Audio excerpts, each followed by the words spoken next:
Hey, about a week ago, I had a buddy of mine here, Nate Zielinski, was fishing with us. And a lot of times when we're out amberjack fishing, we like to use poppers to kind of get the fish up and riled up. But I've never really had that much luck catching them on it. They splash at it, they strike at it, but I can't get it in their mouth. So Nate taught me something.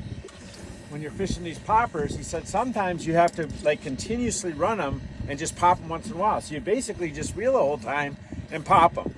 So what I want to do is show you some really cool video that we got from a drone to show you how this looks in the water, and you'll actually see the fish come up and strike it. One of the beauties of a popper is that it's fairly heavy lure, so you can cast it a long way.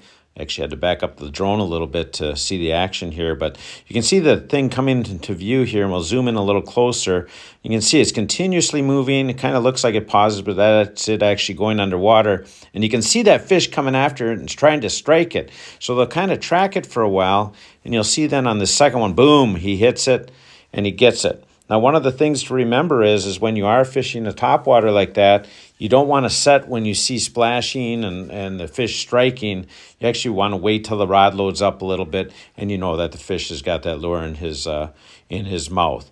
Like always, it's a pretty long fight with an amberjack. We cut a little bit of it out here, especially because when I'm casting, I use a lighter line, a lighter braid, like a 30-pound test Durabraid, something like that, because 30-pound will cast a lot further.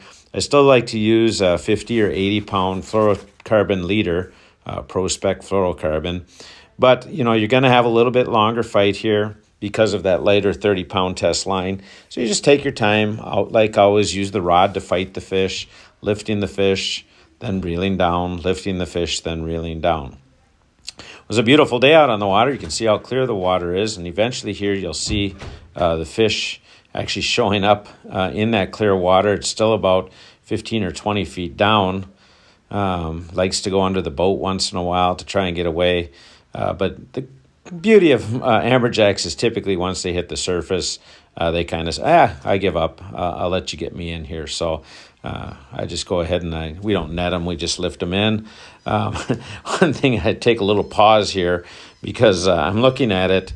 Mainly because there's a lot of big hooks on those poppers, and a lot of times they'll get it in part in their mouth, the other hook will be in the side of their face or whatever. So just want to take your time with the good pliers and make sure you keep your hands away from them big sharp hooks. But again, the real key to popper fishing, at least for us, for amberjack, it seems like you got to keep that popper continuously moving by reeling, but then give it them short little pops every once in a while. That's what makes that water fly up. That's what gets the attraction of the amberjack.